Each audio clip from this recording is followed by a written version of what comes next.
You're listening to Talk of the Town on KQNA. Now back to the roundtable. Here's your host, Sanford Cohen. And we have with us Dr. Steve Carroll, who has a PhD in history, specializing in the modern Middle East, U.S. history and government, the world wars of the 20th century, and the Cold War. Dr. Carroll's taught these subjects for some 5 decades and now retired. He's busy writing and publicly speaking on a myriad of subjects. We first became familiar with Dr. Carroll's work as an associate producer, official historian, and most frequent guest of the Middle East Radio Forum, which is broadcast out of Phoenix on a station very similar to KQNA, The Patriot, 960 AM. He's been doing this for over 14 years, and as a Middle East expert, he's been a featured guest on radio shows across the nation.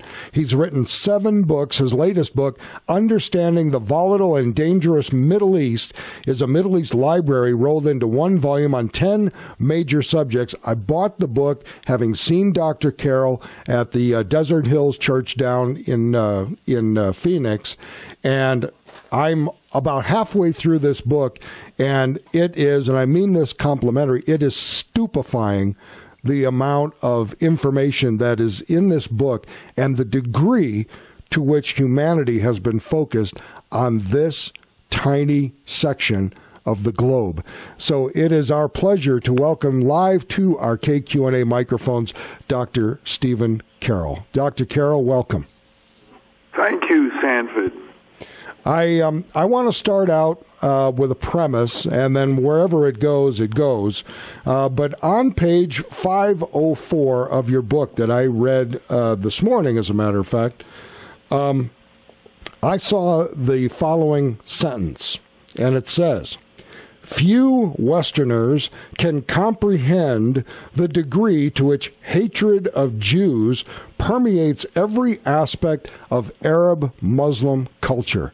So the struggle in the Middle East, which has been portrayed as one of territory, that sentence tells me that it is actually more cultural and political than it is territorial. Actually, it is more religious. People want to know where this started. It has nothing to do with territory, boundaries, refugees, Jerusalem, security fences, and and their favorite code word, occupation. It starts 1,400 years ago. So to start, we need to recall the words of the prophet Hosea in 4:6. "My people are destroyed for lack of knowledge." Now that quote applies not just to the Middle East, but we could apply it to all Americans today, given what's going on politically in this country. Some 1,400 years ago, you had the birth of Islam, created by one man, Muhammad. He claims that he spoke to Allah, his name for God, and we must understand, many people have heard this because of news clips, when terrorists and killers scream out, Allahu Akbar, it does not mean God is great. It means Allah is greater. So the question arises, greater than whom? Greater than the God of the Jews and the God of the Christians. So this is a supremacist religion. And since Muhammad directly communicated with Allah, the words of Allah are immutable. They cannot be changed. They cannot be reformed. They cannot be moderated. All these wonderful adjectives we hear people throw about, like moderate Muslims, radical Muslims. No, there's one Islam. One Islam. And if you read the Quran, and many have not read the Quran, and I'm not trying to diss anybody, but the truth of the matter is, and how many people have read the entire Jewish Torah? How many people have read the entire Christian New Testament?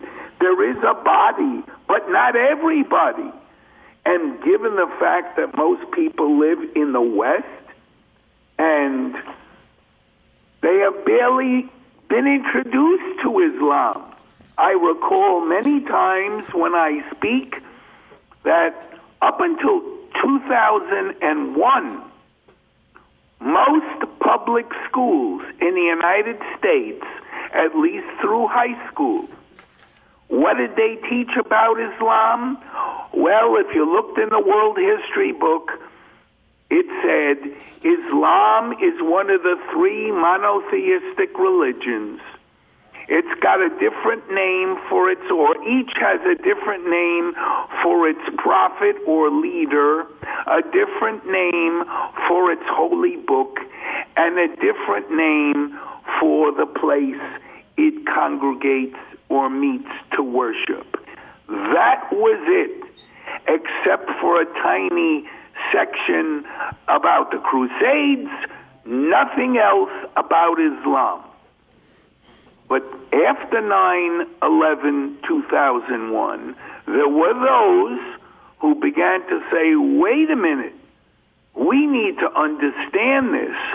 And when you go and you read the Quran, and when you read the Hadiths, the sacred text, then you begin to understand why it's all there in black and white.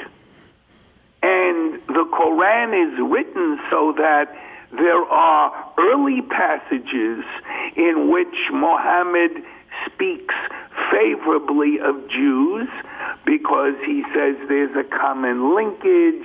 Moses and then Jesus were predecessors, and he's the last great prophet. But then when the Jews rejected him and would not follow him, and the Christians rejected him, then in the later surahs, chapters of the Quran, there is great animosity and direction. Kill the Jews. And I'm paraphrasing, if the Jews hide behind a rock or a tree, the rock or a tree should cry out, "Come, O Muslim, there is a Jew hiding behind me," and kill him. Directs them to not take Christians and Jews for friends. And this is where it started. It is not just a religion, it is an ideology.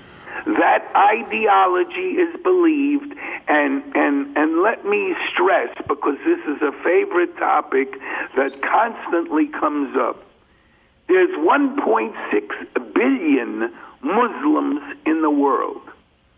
Are all of them ready to go and find Jews and Christians and kill them all? The answer is no.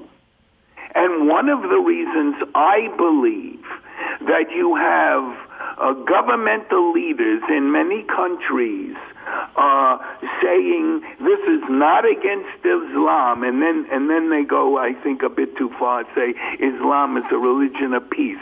Islam does not mean peace. Islam means submission. Who should submit? All infidels, including the peoples of the book, which are the Jews and the Christians. You must submit, you must become a Muslim, you must convert, or you must pay if you're a person of the book, Jews or Christian, you must pay the jizya, the tax. And the tax is demanded every year in a humiliating ceremony, and then we'll let you live under our protection, of course, without equal rights. You are a second-class citizen called a dhimmi. And now this is an ideology. So what do government leaders do in America, Canada, certainly Western Europe? They would rather appease and collaborate and isolate.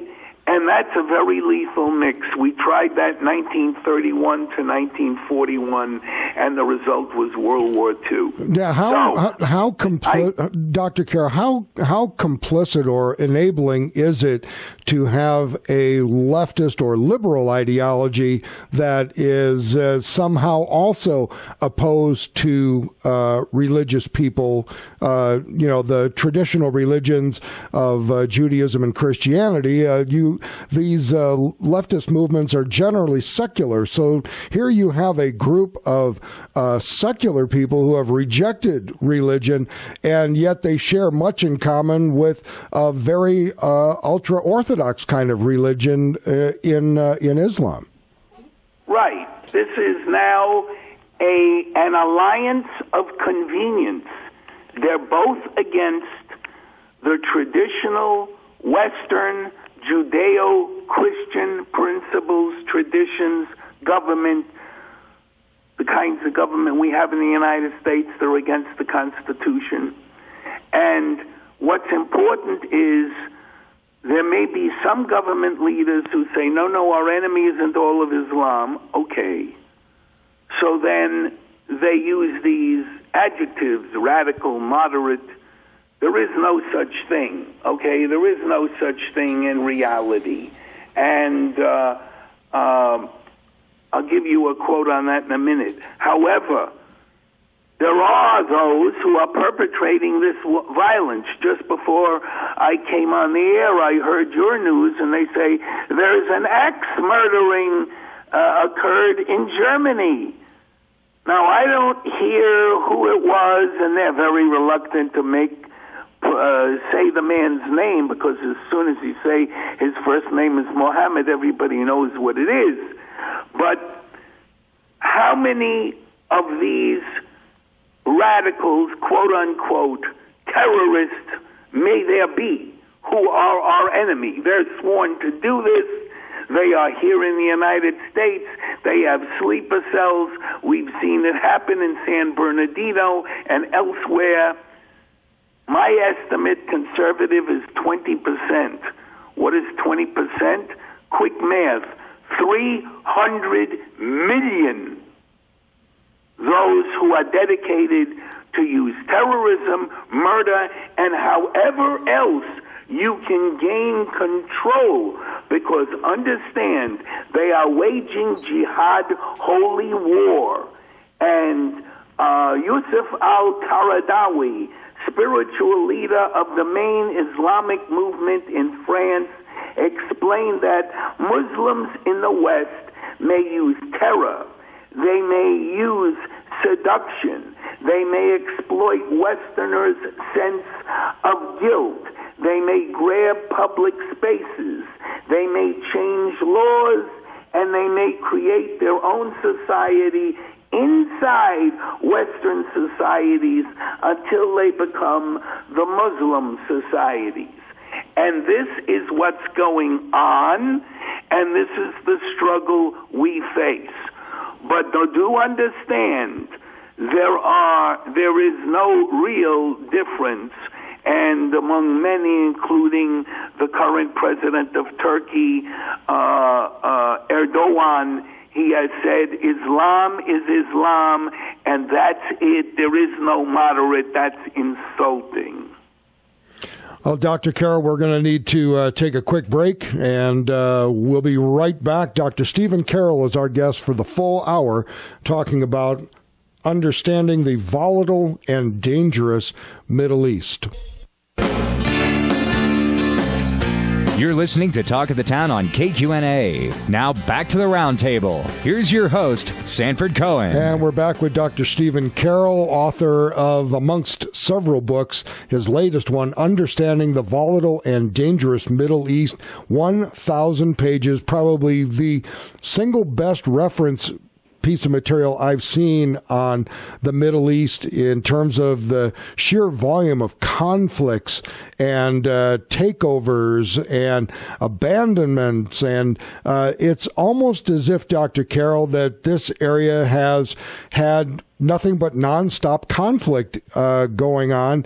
And, how do you see the current set of circumstances playing themselves out? Okay. Well, first, just to wrap up a comment, of the first section. So understand what is currently called, and that's the popular in vogue PC terminology, what is currently called the Israel-Palestine conflict is not that. Okay? The media, the left, the Islamic world has shrunk the name of the conflict. If anything, the conflict is bigger than ever before. They used to call it the Arab-Israeli conflict. That entailed 21 Arab countries against Israel. Then they decided, let's make it smaller, because if it's smaller, we can make Israel look like Goliath and the poor Palestinians, the oppressed little David with a slingshot. Actually, it's bigger than that now, because now it's the whole Muslim world against Israel, and it's based on the 1400 years of this religious text, and everything else is really, by the way, superficial and so on.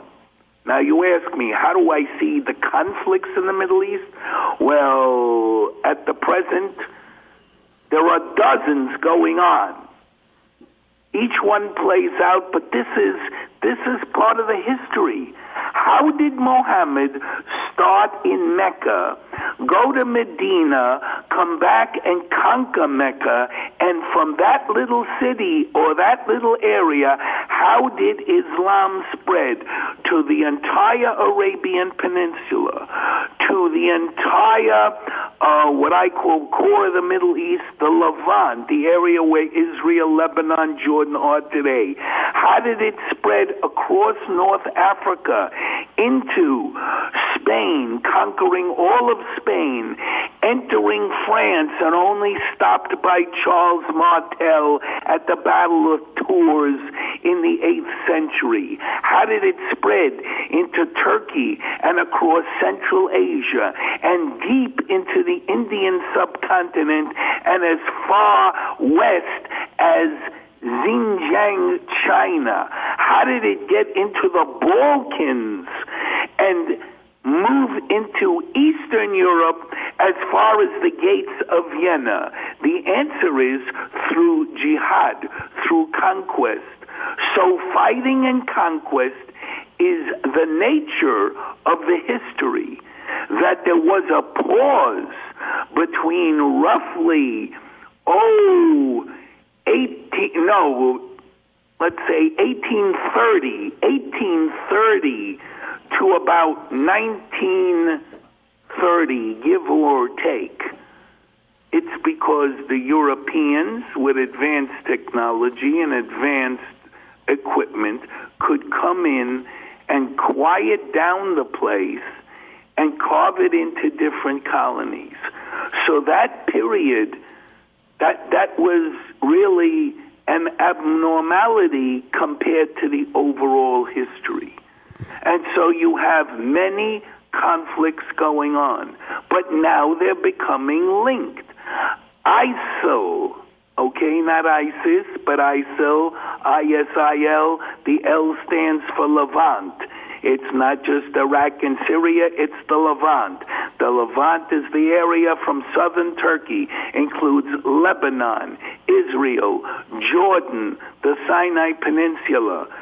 That group, the Islamic State, wants to conquer all of that, not just Iraq and Syria. ISIL has now branch offices, so to speak, in Sinai, in Libya, in Afghanistan. They're spreading. There's linkage.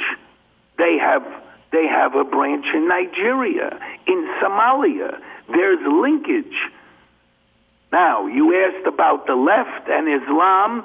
It's a marriage of convenience, and what nobody should be fooled is, okay, they work together for the common destruction of what's left.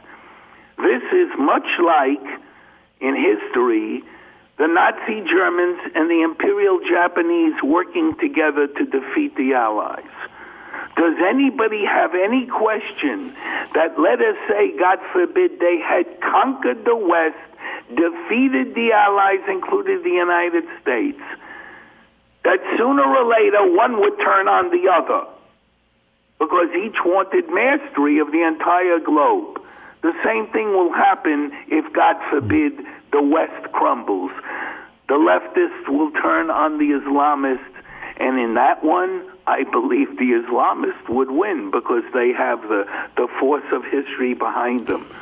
So when you talk about how do we resolve these conflicts, you have to look at one at a time, and the answer is, well, if you appease, you only encourage. In the Middle East, the sad truth is force and power is what counts.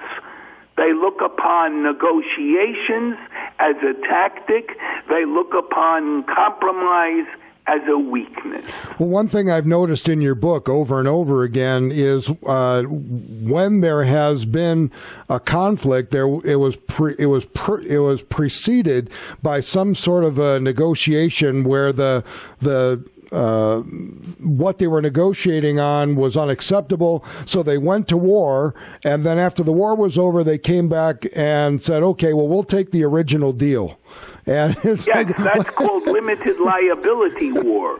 And that's what the Arabs did in the 1948, or really it was starting in 47 to 49, first Arab war against Israel. And when I say war, even that is a misnomer. Actually, the Arab-Muslim world has been waging a 145-year-long war against the Jewish presence in the land of Israel. And then in modern times, we have these major flare-ups, which everybody calls a separate war. No, it's all part of the same thing. You have a war, and then when the war subsides, there's continued terrorism.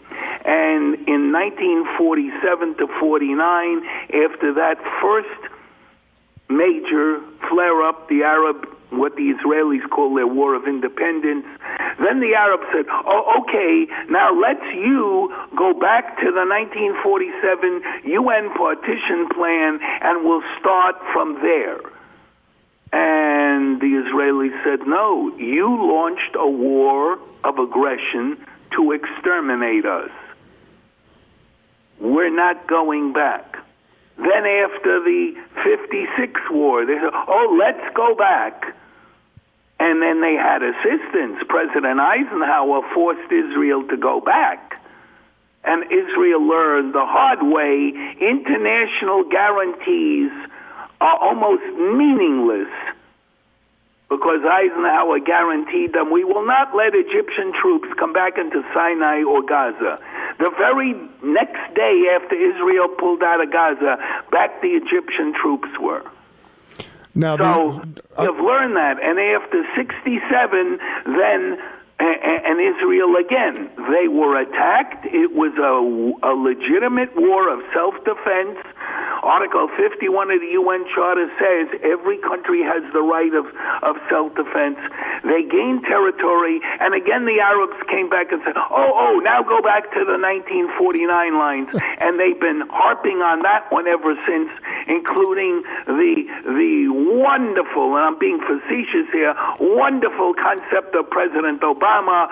Oh, you go back to the 1949 lines with land swaps, but a second or third, it depends how you count, a second or third Palestinian state must have territorial continuity, which means we're going to cut Israel in half so that Judea, Samaria, what the Arabs call the West Bank, can have a territorial link to Gaza.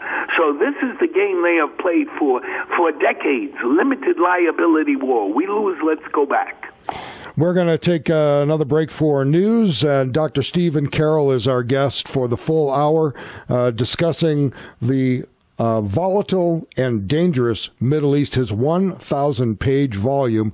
And I must tell you that, I was a bit intimidated looking at this huge book, but I'm halfway through it, and I feel like I have learned so much more about the Middle East than I ever knew, and certainly would recommend anyone interested in knowing as much as you could possibly know about this region. This is the definitive volume to definitely get on your reading list.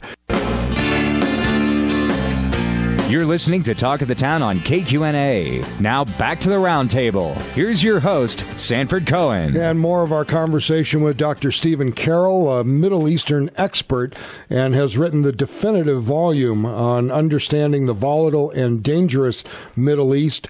Dr. Carroll, I know we're not going to have enough time to cover all aspects of what I'd like to talk about regarding the formation of the State of Israel. So I'd like to kind of skip forward to the present day and talk about the recent actions that were taken by the UN Security Council in the waning days of the Obama administration, and obviously the Trump administration has sounded a much more pro-Israel tone than what we've been used to over the last 8 years. How do you think that will ultimately aid the State of Israel in dealing with its neighbors? And do you believe that there is an opportunity for some sort of cooperative defense agreement between, say, Saudi Arabia, Jordan, Israel, Egypt? Do you see any of that coming to fruition? Okay, before I get to that, let me just stress, because I know how you presented this.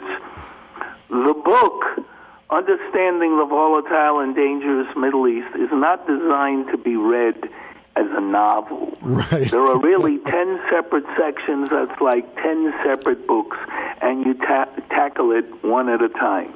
If any of your listeners are interested in any of my books, they can drop me a line, and in the subject line, please put Dr. Carroll's books, and send that to radioforum@AOL.com, and I will send them information in order form and so on. So now to your questions. Okay. Number one, listeners should understand, despite all the wonderful flowery statements and photo ops, President Obama was probably the worst president vis-a-vis Israel that ever was in U.S. history. His moves pale in comparison to Jimmy Carter or President Eisenhower. And let me clarify it all by saying, and let us all understand, the President of the United States has United States interests first and not Israel. Now, if Israel fits, well, that's wonderful. And there were presidents who began to realize Israel is a strategic asset. It is not a liability. Israel shares with us R&D. In fact, Israel is at the cutting edge of this technology, especially since in the last 8 years, the United States has fallen behind, especially in the military sphere. So Israel is certainly a valued ally. And as far as the Trump administration, they certainly, from the get-go, have seemed to be more favorable to Israel. However, you have a few cautionary signs. Example, Defense Secretary Mattis, when he was being interviewed for his confirmation by Senate, he asked, "What is Israel's capital?" His answer was Tel Aviv. You ask President Trump what Israel's capital is, he says Jerusalem, and he intends to move the embassy there. However, don't be disheartened. He did not do it yet. Yet we have encouraging signs. Over the weekend, 5 congressmen went to Israel and viewed the 2 locations. One, land has already been purchased in Western Jerusalem, and 2, the American consulate in Eastern Jerusalem, and basically those lines exist only, or those terms exist only because the Jordanians illegally occupied Eastern Jerusalem from 1949 to 67. And some say, well, hey, this location in what is sometimes termed Eastern Jerusalem is ideal. It's in the center of the city. All we've got to do is change the sign from consulate to embassy and build a security perimeter. And what many listeners do not understand is that in 1995, Congress passed the Jerusalem Embassy Act, in which it declares that Jerusalem, all of it, United Jerusalem, is Israel's capital, and the embassy should be located there. And do understand as well that of all the countries in the world, from Nauru to Russia, from Belize to China, every country in the world gets to tell every other country, you want to have an embassy in my country? Your embassy has to be in my capital city, which I say is Moscow, Beijing, or whatever. There's only one country that has never happened that way, and that's Israel. And that's because the State Department had a policy, don't allow it. So, you had a Jerusalem Embassy Act passed in 1995 to move and build a U.S. embassy there, except there is a waiver attached. And that waiver says every 6 months the president can proclaim that for the purpose of security of the United States, national security, we're postponing this. Well, Obama did this in December. It was another one of his parting shots. Okay? And that expires in June of 2017. The big test as to whether or not President Trump is serious in moving the embassy is that when the renewal time comes for the waiver, he lets it lapse, and then we go on. Understand, too, and why I said Obama, it just was revealed today. 3 days before Obama left, he sent $221 million to the Palestinian Authority, which has not lived up to one iota of the so-called Oslo peace process, Oslo Accords. And when Trump came in, he ordered a blockage, and today the news came out. Guess what? The money was sent to them. And if you think that money is going to be used for humanitarian purposes, think again. Oh, yes, they may buy concrete, but will those concrete be used to rebuild houses in Gaza? No, it'll be used to build more attack tunnels under Gaza into Israel. Now, as far as whether there can be this, I don't even want to, well, let's call it a mutual agreement between Israel, Saudi Arabia, the Gulf states. Saudi Arabia needs Israel more than Israel needs Saudi Arabia, because Saudi Arabia knows Israel, if it's determined to do so, will go and cripple the Iranian nuclear project, which threatens Saudi Arabia. So right now, there's a community of interests on security, and they share military intelligence.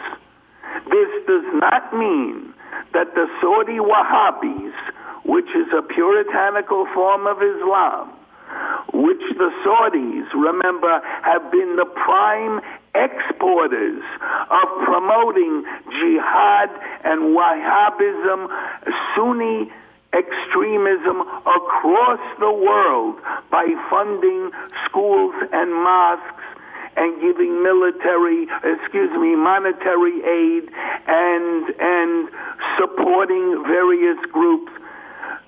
Don't think for a minute that the Saudis now have forgotten the historic record that the Jews are our enemies, and that given the chance, Saudi Arabia will join any other Arab coalition and any other Muslim coalition. If they think they have a chance of plowing Israel under, they'll do that. It's a marriage of convenience. I guess the best example I could give you is the Molotov-Ribbentrop Stalin-Hitler pact that lasted from 1939 to 41. In the Arab-Muslim tradition, there is the concept of taqiyya, deception. You can do anything, you can say anything in order to fool your enemy, and then when you feel strong enough, you strike. And what most people don't realize, because most Americans don't speak Arabic or understand Arabic, Yasser Arafat signed the Oslo Accords, and there was this big ceremony on the White House lawn with Clinton and Rabin, wonderful and all of that. Number one, the Palestinian Liberation Organization, what do they want to liberate? They want to liberate all of Israel, not just what they call the West Bank or Gaza.